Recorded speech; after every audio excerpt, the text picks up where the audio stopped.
नमस्कार, one India Hindi में आपका स्वागत है। कोरोना वायरस की वजह से महीनों तक लॉकडाउन के बाद भारतीय अर्थव्यवस्था तेजी से उबर रही है। तमाम सेक्टर में ग्रोथ नेगेटिव से पॉजिटिव की ओर जा रहे हैं, लेकिन देश में रोजगार की स्थिति अभी भी सरकार के लिए चिंता पैदा करने वाली है। एक रिपोर्ट के मुताबिक दिसंबर में बेरोजगारी पिछले 6 महीने के रिकॉर्ड स्तर पर पहुंच गया है। Centre for monitoring Indian economy के अनुसार राष्ट्रीय बेरोजगारी दर दिसंबर में 9.6% उच्च दर पर आ गई है, जो नवंबर में 6.51% थी।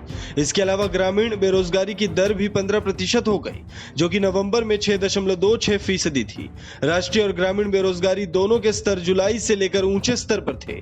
जून में जब कोरोना महामारी देश में अपनी चरम सीमा पर थी और अनेकों क्षेत्र लॉकडाउन के तहत थे, तब मासिक बेरोजगारी दर 10.18% राष्ट्रीय स्तर पर और ग्रामीण भारत में 9.49% थी। भारत सरकार के आंकड़ों के अनुसार मनरेगा ने 236 मिलियन लोगों को नवंबर में कार्य प्रदान किया।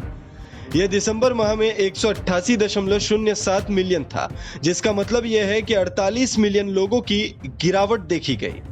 दिलचस्प बात यह है कि शहरी बेरोजगारी दर, जो कि ग्रामीण तथा राष्ट्रीय औसत की तुलना में पिछले 7 महीनों के दौरान 8.84% की ऊंची उड़ान भर रही थी, दिसंबर में कम आंकी गई। हालांकि ये अभी भी नवंबर के आंकड़ों से ज्यादा है और पिछले 4 महीने में उच्चतम दर पर है। इससे यह भी उम्मीद जताई जाती है कि शहरी भारत अन्य क्षेत्रों की तुलना में बेहतर आकार ले रहा है।